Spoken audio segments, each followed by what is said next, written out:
13 ফেব্রুয়ারি রাত থেকে তুমুল ভাইরাল একটি ভিডিও এবং সোশ্যাল মিডিয়া খুললেই সেই ভিডিওর রিলস দেখা যাচ্ছে এবং দেখা যাচ্ছে একটি মেয়ে নাচানাচি করছে একটি গানের সঙ্গে এবং সেটিও একটি পিকআপের ওপরে। এবং আমার সঙ্গে আজকে আছেন সেই মেয়েটির নাম পারিয়া ইলা। সবাইকে ওয়েলকাম করছি নিউজ অ্যান্ড নয়েজের সঙ্গে আছি আমি রুকাইয়া জহির।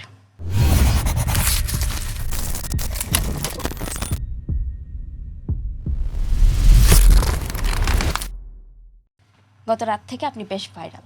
আমি আপনার মুখ থেকে আপনার পরিচয়টা একটু শুনতে চাই। আমি ফারিয়া, কিন্তু বেশিরভাগ মানুষ আমাকে ইলা বলে চেনেন, কারণ আমি গান করি এবং আমার গানের একটি দল আছে। তো সবাই আমাকে ইলা লা লা লা আপু বলে এবং আমার গানের দলের নামটাও এটা। আমি ঢাকা বিশ্ববিদ্যালয়ে পড়াশোনা করতাম, সেখানে বেশ কিছু বছর ছাত্র রাজনীতির সাথে জড়িত ছিলাম।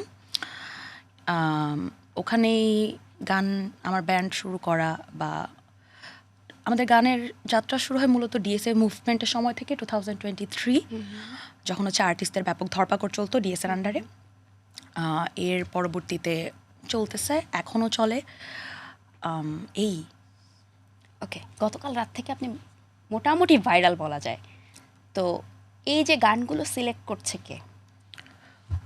গান আসলে একটা গান সিলেক্টেড ছিল আমাদের, সেটা হচ্ছে যে প্রিন্স মাহমুদের ওই গানটা আর কি, যে প্রিন্স মাহমুদ কিনা আমি ভুল করলাম কি, প্রিন্স মাহমুদের গান, রাজাকার আলবদর কিছুই হবে না রে। তো এই গানটা হচ্ছে খুবই সুন্দর একটা গান আর কি। তো মূলত 80-র দশকের গান। হ্যাঁ জি, ওই সময়ের পুরনো, মানে ওই সময় এরকম একটা গান, একটা ব্যান্ড আর কি করছে। তো গানটা খুবই চমৎকার একটা গান এবং আমাদের বর্তমান যে কনটেক্সটের সাথে আসলে গানটা খুবই রেলিভেন্ট, যার কারণে দেখেন এত বছর পর আবার সেম গানটা কিন্তু মাঝখানে সবাই অনেক ইউজ করতেছিল। তো আমাদের কাছে মনে হইলো যে আমরা এই গানটা নিয়ে একটু আনন্দ করি। আর সঙ্গে তো আরো অনেকগুলো গান ছিল পিকআপে আসলে আমরা অনেকেই ছিলাম, তো যে যার ইচ্ছা মতো ছাড়তেছিল, বাট আমি চেষ্টা করতেছিলাম বারবার হচ্ছে একটা গান বাজানোর আর কি। আপনি মূলত গতকাল ভোরে, অর্থাৎ 13 ফেব্রুয়ারি ভোরে এই ইভেন্টটা খুলেছেন এবং বিকেলে একদম বাজিমাত। হ্যাঁ, তো ইভেন্টটা খোলার উদ্দেশ্য কি ছিল? দেখেন, ইভেন্টটা আসলে খুলছি কারণ আমরা হচ্ছে নির্বাচনের সময় আর কি খুবই সবাই অনেক শঙ্কিত ছিলাম যে আমাদের এই দেখেন আমাদের প্রত্যেকের যে অস্তিত্ব, যে আমাদের অস্তিত্বটা আমাদের ইতিহাসের সাথে অনেক জড়িত এবং সেখানে মুক্তিযুদ্ধকে অস্বীকার করার আসলে কোনো জায়গা নাই, 71কে অস্বীকার করার কোনো জায়গাই নেই। তো খুব ভয় লাগতেছিল যে সংসদে অবশ্য রাজাকাররা গেছেন, কিন্তু স্টিল দেখেন আমাদের দেশের যেরকম একটা পার্সপেক্টিভ বা ন্যারেটিভ দাঁড় করানো হয়েছিল যে এখন আর মুক্তিযুদ্ধের কথা কেউ খায় না, এটা খুবই আর কি আশঙ্কাজনক ছিল। তো এইটা নিয়ে তো ভয় লাগতেছিলই যে আমাদের পার্লামেন্ট কি যুদ্ধাপরাধী বা ধরেন আমাদের যে জেনোসাইড হয়েছে 1971-এ, যেই ধরেন খুন ধর্ষণ রাহাজানি হয়েছে এবং আমাদের দেশের মানুষ এগুলো করছে, তারাই রাজাকার এবং তারাই হচ্ছে ধরেন জামাতের লোকজন। তো তারা আমাদের পার্লামেন্টটা ফর্ম করতেছে কিনা, আমরা একটা অভ্যুত্থান করে আসছি 24 সালে, সেই অভ্যুত্থানের পর আমরা দেখবো যে এইরকম একটা গভর্নমেন্ট ফর্ম করতেছে। তো এই এংজাইটিটা কাজ করতেছিল কম বেশি সবার মধ্যেই, যারা 71কে বা ধরেন আমাদের যে জাতীয়, মানে আমাদের যে পরিচয়, জাতিগত পরিচয় বলেন বা ধরেন আমাদের যে ইতিহাস এতটুকুকে করে আর কি ওন করে। তো তখন আর কি যখন দেখলাম যে না, গভর্নমেন্ট আসলে জামাত ফর্ম করতেছে না, কিন্তু জামাত ব্যাপক সংখ্যক সিট পাইছে, যেটা খুবই alarming. But at the same time দেখেন, মানে আমরা বিশেষত নারীরা খুবই ভয়ে ছিলাম যে আমরা যেই ধরনের বাজে রকমের বট অ্যাটাকের শিকার হইতো একটা জাস্ট ধরেন একটা আমার কোনো ওপিনিয়ন পছন্দ হয় নাই, এবং তখন হচ্ছে এই যে আমব্রেলা টার্মটা ইউজ করে হচ্ছে মেয়েদেরকে খুব ইজিলি হ্যারাস করা যাচ্ছিল, গায়ে হাত তুলতেছিল রাস্তাঘাটে, এরকম অনেক কিছু আমরা দেখছি রিসেন্ট টাইমে শাহবাগী বলে। তো ধরেন আমরা নারীরা খুবই ভালনারেবল ছিলাম এবং আমরা একটু স্বস্তি পাইছি যে অ্যাটলিস্ট যারা সরাসরি নারী বিদ্বেষী কথাবার্তা বলে, নারীদেরকে স্লাট শেম করে যারা আর কি, তারা অ্যাটলিস্ট গভর্নমেন্টটা ফর্ম করতেছে না। তো ওইটা থেকে আর কি একটু আনন্দ হয়েছে। তো মনে হইলো যে এরা যে রাজাকার আলবদর, এটা আমাদের ভুইলা গেলে চলবে না। তো হুট করেই আর কি ইভেন্টটা খোলা এবং হুট করেই পিকআপ নিয়ে আসে আমরা ক্যাম্পাসের মধ্যে একটু। পিকআপ ভাড়ার কথা বলছিলেন। জি, পিকআপ ভাড়া করতে তো বেশ ভালোই খরচ লাগে এবং বেশ অনেকটা সময় ধরে, তার উপরে আবার সাউন্ড বক্সও ভাড়া করতে হয়েছে। সবকিছু মিলিয়ে এই খরচটা কোথা থেকে জোগাড় হলো? দেখেন, আমি ক্যাম্পাসে প্রচুর প্রোগ্রাম অর্গানাইজ করছি এবং এখনও করি, এবং বেশিরভাগ প্রোগ্রাম হয় হচ্ছে ভাই ব্রাদার ফান্ডিংয়ে।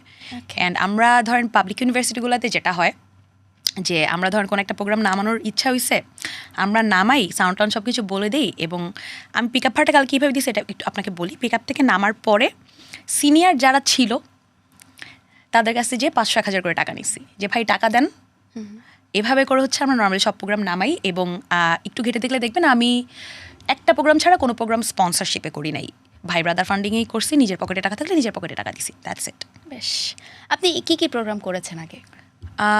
আমি ডাকসুর আগে মনে করতে পারবেন কিনা জানি না, 2024 সালে গণঅভ্যুত্থান পর যে প্রথম রাজু ভাস্কর্যে বন্যাত্মদের ত্রাণের যে একটা কনসার্ট হয়, বিশাল বড় একটা কনসার্ট, ওই কনসার্টটা মূলত আমি অর্গানাইজ করি, কল করি এবং সবাই এসে যুক্ত হয় এবং এরপরে আমরা প্রায় 20 ট্রাক ত্রাণ উত্তোলন করি এবং 21 লাখ সামথিং একটা অ্যামাউন্টও করি এবং এটা 3 দিনে আমরা বিভিন্ন জায়গায় করে দিই, ছড়ায় দিই এবং ওই কনসার্টটা আমি অর্গানাইজ করি। এরপরে আপনার আমার ক্যাম্পাসে ধরেন যে কোনো কালচারাল সোসাইটির কালচারাল কোনো অর্গানাইজেশনের প্রোগ্রাম হলে ওখানে আমি যাই এবং ধরেন প্রোগ্রাম অ্যারেঞ্জ করতে আমি হেল্প করি। লাস্ট আমি ঝুরলক হলে একটা প্রোগ্রাম করছি, একেবারে রিসেন্ট।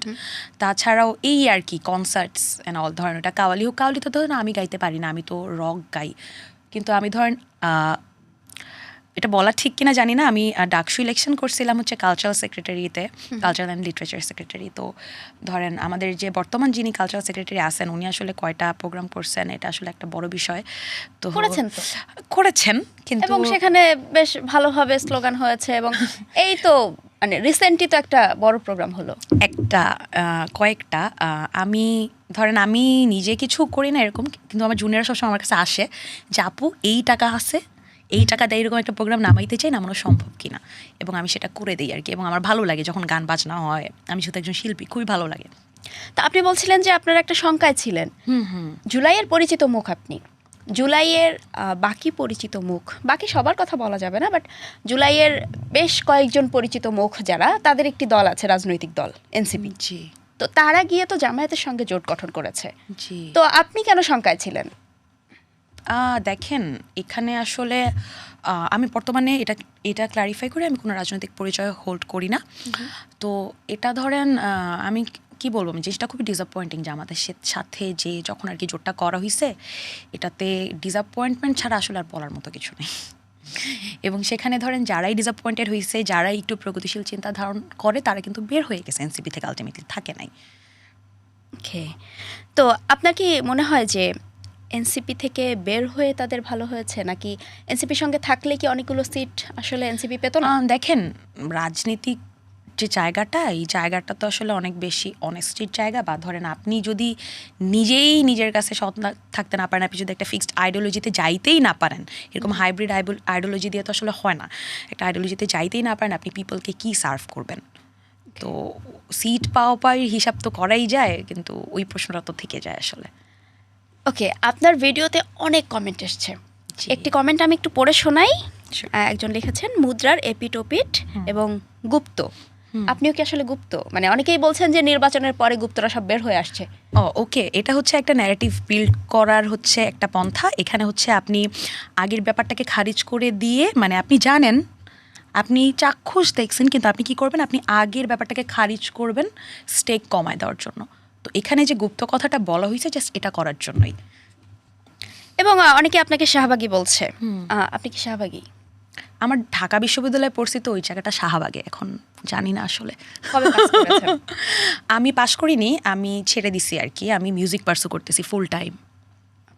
অনেকেই কমেন্ট করেছেন যে আপু একটা ওড়না গলার দুই পাশে দিলেই কেউ আর অশ্লীল কমেন্ট করতে পারতো না। ও আচ্ছা, ওড়না কি আসলে বাজে কমেন্ট থেকে না না না না, আমার অসংখ্য ছবি আছে, দেখবেন সালোয়ার কামিজ পরা, ওড়না পরা, তাও আমাকে বলতেছে এই ধরনের কমেন্ট করতেছে। তো ওড়না পরেন আপনি, বোরকা পরেন আপনি, যেটাই পরেন না কেন, এটার সাথে এই আক্রমণাত্মক হওয়ার আসলে কোনো সম্পর্ক নাই।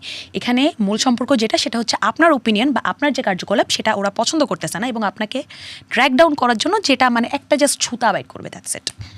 আপনি বলছিলেন যে শাহবাগী বলা হচ্ছে আপনাকে, তো ট্যাগ দেওয়া হচ্ছে কেন? মানে ঢাকা বিশ্ববিদ্যালয়ে পড়লেই কি সবাই শাহবাগী হয়ে যায়? ঢাকা বিশ্ববিদ্যালয়ে পড়ার সাথে শাহবাগী হওয়ার আসলে প্রথমত কোনো সম্পর্ক নেই, এটা হচ্ছে ওপিনিয়নের সাথে সম্পর্ক। এই ওপিনিয়ন বা আপনার যেটা মাত্রই আমি বললাম যে আপনার ওপিনিয়ন বা আপনার যে অ্যাকশন, সেটা যখন নির্দিষ্ট কোনো মানুষের বা নির্দিষ্ট কোনো দলের বা আইডিওলজি যারা শেয়ার করতেছে একটা নির্দিষ্ট আইডিওলজি, ওইটা যখনই তাদের সাথে ক্ল্যাশও না, তাদের পছন্দ হচ্ছে না, তখন তারা এই আমব্রেলা টার্ম শাহবাগিটা ইউজ করে এবং এই আমব্রেলা টার্মটা দিয়ে জাস্টিফাই করা হয়ে যায় যে আপনাকে সে গালি দিতে পারে, আপনাকে নিয়ে সে বাজে কথা বলতে পারে। জিজ্ঞাসা করবে কেন, বলবে যে শাহবাগি। কিন্তু এই শাহবাগিটা যে আসলে কি, এটার কোনো ডেফিনেশন কিন্তু নাই। কিন্তু অনেকে কিন্তু এই প্রশ্নও করেছে যে কাজকর্ম নাই তাই হচ্ছে এগুলো করে বেড়াচ্ছে। আমি একজন শিল্পী, আমি বিগত সময় কতগুলো কনসার্ট করছি বা কতগুলো গান বানাইছি, এটা সে একটু গুগল করলেই পেয়ে যাবে। আসলে বেশি আপনার ব্যান্ডের সম্পর্কে জানতে চাই। আমার ব্যান্ডের যাত্রাটা খুবই মজার। আমি খুব ছোটোবেলা থেকে গান শিখছি। আমার বয়স 24 হবে। আমি প্রায় 20 বছর ধরে গান গাচ্ছি। আমার জীবনের বেশিরভাগ সময়ই আমি সেমি ক্লাসিক্যাল দিয়ে আমার গান শুরু করি এবং পরবর্তীতে আমার বিশাল গ্যাপ ছিল। তারপর ইউনিভার্সিটিতে আসার আগে থেকে আসলে আমার খুবই ইচ্ছা ছিল যে আমি একটা ব্যান্ড ফর্ম করব। ধরেন তখন তো এত ইন্টারনেট এক্সপোজার নাই, ধরেন আমরা যখন 9-10-এ পড়ি এত ইন্টারনেট এক্সপোজার নাই। আমরা কলেজ পাস করার পরেই আসলে ঠিকঠাক মতো বাসা থেকে পারমিশন পেয়ে আমরা একটা স্মার্টফোন পাইছি।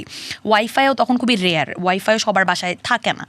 তো ধরেন আমি যে একটা বাইরের দেশের গান শুনবো বা বাইরের একটা ব্যান্ডের গান শুনবো, ওইটার ইনস্ট্রুমেন্টস অ্যানালাইজ করবো, ওই সুযোগ ছিল না। কিন্তু এফএমে গান শুনতাম, আমার স্মার্টফোন ছিল না, অনেক বড় হয়ে স্মার্টফোন পাইছি।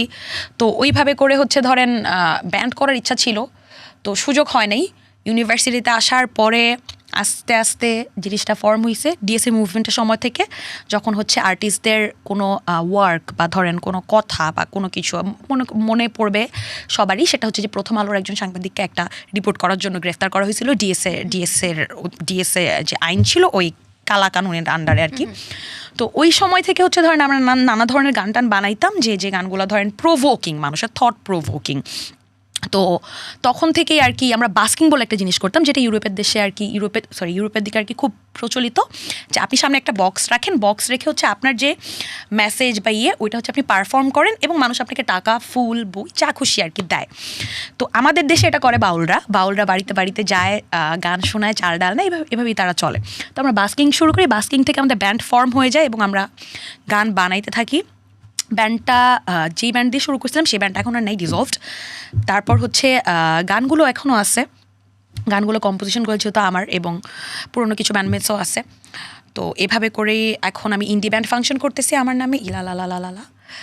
আপনি তো এই কালকে যে ইভেন্টটা করলেন সেটা তো পিক আপে না করলে এরকম একটা স্টেজে বা আপনি যে কথা বলছেন বাসিং, ওখানেও করতে পারতেন। এটা ধরেন পিক আপে করাটা ইটস আ ফান থিং। আমরা ওই যে বলি না যে গ্রামের চাচাতো ভাই বলে যে আমরা যে আদার করে দেওয়ার যে কালচারটা, তো আমার কাছে দেখে সবসময় এগুলো অনেক ফান লাগছে, যে এই যে সবাই একসাথে অনেক মজা করতেছে। তো ধরেন সাউন্ড বক্স বিয়ে বাড়ি ছাড়া, এখন কিন্তু বিয়ে বাড়ি তো আপনি দেখবেন যে ওইরকম গান বাজানো হয় না, আগে কিন্তু প্রচুর গান বাজানো হইতো বিয়ে বাড়িতে। এবং ফেব্রুয়ারি, আমি তো বেশ কয়েকটি বিয়ে বাড়িতে দেখেছি যে গান বাজাচ্ছে আগের সময়, ধরেন আগে বিয়ে বাড়ি আমি যতদূর দেখছি, বিয়ে বাড়িতে হচ্ছে টানা গান বাজতেছে হলুদের সময়। এবং ধরেন গ্রামের দিকে গীত গাইতে হচ্ছে, গ্রামে কিছু মহিলারা থাকেন যারা হচ্ছে হলুদে গীত গাইতে আসেন। আমাদের এইগুলা তো আসলে আস্তে আস্তে নাই হয়ে গেছে। তো যাই হোক, তো ওই যে ধরেন অনেক জোরে গান বাজানোর যে মজা, তো ওইটা তো ধরেন রিসেন্ট সময় এসে সবাই হেডফোনে গান শুনে, সবাই হচ্ছে অনেক বেশি পার্সোনালাইজড জায়গায়। তো এই জায়গাটা মনে হয়েছে যে অনেক বেশি পার্সোনালাইজড হবে না, সবাই অনেক কানেক্ট করতে পারবে আর মজা হবে। তো কতজন কানেক্ট করেছে আপনার মনে হয়? অনেক মানুষ মজা করছে। ধরেন আমরা হচ্ছে পিক আপটা হচ্ছে আমাদের জেনারেটর ছিল পিক আপে একটা, কারণ হচ্ছে সাউন্ডবক্সের জেনারেটর ছাড়া চলবে না। তো ওটাতে তেল ভরতে আমরা হচ্ছে নীলক্ষেত যাওয়ার পরে আমরা ভাবছি যে আচ্ছা গানটা বাজাতে ঢুকি, জাস্ট এমনি গেছি 2-3 জন মিলে তেল ভরতে পিক আপে করে। যখন আমরা আসতেছি দেখলাম যে সবাই আসলে নির্বাচনটা শেষ হয়েছে, সবাই তো একটা শঙ্কার ভিতরে ছিল, কারণ এই 1.5-2 বছর যেই পরিমাণে মবক্রেসি চলছে, ভয়ঙ্কর অবস্থা। তো ল এনফোর্সমেন্ট আসলে ঠিকভাবে হয় নাই, মানুষজন খুবই নিরাপত্তাহীনতার ভিতরে আসলে ছিল। মানুষজনের মুখে অনেক স্বস্তি দেখছি আসলে। এবং ধরেন একটু বয়স্ক বলতে আমাদের জেনারেশন না, ঠিক আমাদের চেয়ে একটু বড়, ধরেন ওয়াইফ নিয়ে বের হয়েছে, বাচ্চা নিয়ে বের হয়েছে, ওনারা খুব মজা পাচ্ছিল আর কি। আপনি এই বিষয়টি করেছেন জাস্ট ফাল্গুন এবং ভ্যালেন্টাইন্স ডের আগের দিনে, তো মাথায় ছিল না। অনেকেই কিন্তু অনেকেই নির্বাচনের আগে বলছিল যে এবার কি আসলে ফাল্গুন পালন করা যাবে কিনা, ফান সোশ্যাল মিডিয়ায় একটা ফান হচ্ছিল যে এবার আসলে ফাল্গুন সেভাবে পালন হবে কিনা। আজকে কিন্তু চারুকলায় খোলা মাঠে যে উৎসবটি হয় প্রতি বছর, সেটা কিন্তু হচ্ছে না। তো সেই বিষয়টি নিয়ে আপনার কি ধরনের ধারণা হচ্ছে? হ্যাঁ, মানে ধরেন শুধু চারুকলায় না, আমাদের খুবই একটা মজার প্রোগ্রাম হয় ঢাকা ইউনিভার্সিটিতে, সেটা হচ্ছে যে আপনার কলা ভবনের সামনে বটতলায় হচ্ছে প্রতিবারই হচ্ছে ফাল্গুনে গান হয় এবং সবাই সকাল সকাল যায়, অনেক নাচানাচি হয়, অনেক এবার আনন্দ কিন্তু হয়। ইসি থেকে একটা নির্দেশনা আছে যে গেজেট প্রকাশ না হওয়া পর্যন্ত আসলে খোলা মাঠে সমাবেশ করা যাবে না। তো এই ধরে নির্বাচনের মানে নির্বাচনের পরবর্তী আসলে দেশের অবস্থায় কী হবে এটা নিয়ে সবাই তো অনেক শঙ্কিত ছিল। তো সবাই আসলে এই জন্য প্রোগ্রাম পিছাইছে, যে সবাই ভাবছে যে হয়তো বা করতে পারবে না, হয়তো বা ক্যাম্পাসটা ঠান্ডা থাকবে না, বা এই কারণে আর কি সবাই পিছাইছে। বাট হোপফুলি আজকে যেটা দেখলাম যে ক্যাম্পাসে সবাই অনেক ঘুরতেছে, কোনো প্রোগ্রাম নাই ইয়েট, সবাই ঘুরতেছেন, মজা করতেছে, এটা দেখে খুব ভালো লাগছে। একই দিনে ফাল্গুন এবং ভ্যালেন্টাইন্স ডে, সেটার একটা ভাইবও আছে। হ্যাঁ জি। আপনার ফেসবুক প্রোফাইল বায়ো বলছে love is my religion, I could die for ইট।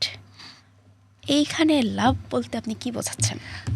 এটা আসলে লাভের যে আইডিয়াটা আমি পারসিউ করি, এটা খুবই কালেকটিভ একটা আইডিয়া। একটা লাইন আছে যে, না থাক, জিনিসটা হচ্ছে যে ধরেন লাভ তো আসলে অনেক গ্রেটার জিনিস, মানুষের মধ্যে এখন কাইন্ডনেসের মতো বেসিক জিনিসটাই আসলে অনেক বেশি অনুপস্থিত। তো আমরা ধরেন আমাদের ভিতরে ভালোবাসা আছে, আমাদের ভিতরে কাইন্ডনেস আছে, আমাদের ভিতরে নার্চার করার ইচ্ছা আছে, এই ব্যাপারগুলো আসলে আমরা ভুলে যাই। তো আমি ধরেন গান করি খুবই ভালোবাসার জায়গা থেকে, এবং গানকে আমি আমার জীবন মনে করি, এবং এই গান আমি এটা আসতেছি পয়েন্টটাতে, এই যে ধরেন আমার গান যত মানুষ শুনে, আমার মনে আছে যে আমি খুবই প্রথমবার যে এবার মফস্বলে আমি শো করতে গেলাম, গান গাইতে গেলাম, একজন আন্টি এসে আমাকে জড়ায় ধরছে, বলতেছে যে মা তুমি অনেক সুন্দর গান গাইছো। তো এই যে ভালোবাসাটা, এই যে ধরেন ঈশ্বর আমাকে যে ধরেন এই ব্লেসিংটা দিছে যে আমি একটা সুর তৈরি করতে পারি, একটা সুরে একটা কথা বসাইতে পারি, এবং এটা গাওয়ার মতো ব্লেসিংটা ঈশ্বর আমাকে দিছে। তো এই যে আমি ভালোবাসাটা ছড়াইতে পারতেছি এবং ভালোবাসাটা পাচ্ছি, এটাই আসলে আমার রিলিজিয়ন, এটার জন্যই আমি বেঁচে আসছি। আমি সবসময় বলি আমার স্টেজ হচ্ছে আমার জায়নামাজ, আমি স্টেজে কখনো জুতা পরে উঠি না, এবং আমি গানের জন্যই জন্মাইছি, গানের জন্যই বেঁচে আছি এবং থাকবো। সামনে কি প্ল্যান? গান করব এবং গান করব। দর্শকদের উদ্দেশ্যে আর শেষ যদি কিছু বলতে চান, তারপর আমরা শেষ করব। দর্শকদের উদ্দেশ্যে বলবো, আপনারা সহনশীল হন একটু মানুষের প্রতি, এবং আমরা যে সবাই মানুষ, এই পরিচয়টা যাতে আমরা কোনোভাবে ভুলে না যাই। ভালোবাসা তো অনেক বড় জিনিস, কিন্তু কাইন্ডনেসের মতো বেসিক জিনিসটা যাতে অ্যাটলিস্ট আমাদের ভিতরে থাকে, এবং এই তো সবার প্রতি একটু সহমর্মিতা রাখি। বাংলাদেশ একটি নতুন এরায় প্রবেশ করতে যাচ্ছে, খুব শিগগিরই নতুন সরকার শপথ গ্রহণ করবে, এবং এই সরকার যখন নির্বাচিত হয়েছে, ফারিয়া ইলার মতো অনেক নারী স্বস্তি পেয়েছে। তো এই স্বস্তিটা যেন বজায় থাকে, এই সরকারের মধ্যে যেন সহমর্মিতা থাকে, সহমর্মিতা মানুষের মধ্যে থাকে, সেই প্রত্যাশা নিয়ে আজকের মতো নিউজ অ্যান্ড নয়েজ শেষ করছি। সঙ্গে ছিলাম আমি রুকাইয়া জহির। আর আপনারা অবশ্যই ফলো করুন আলাপ, ফলো করুন আমাদের সোশ্যাল মিডিয়াগুলো। আমরা চাই কথা চলুক।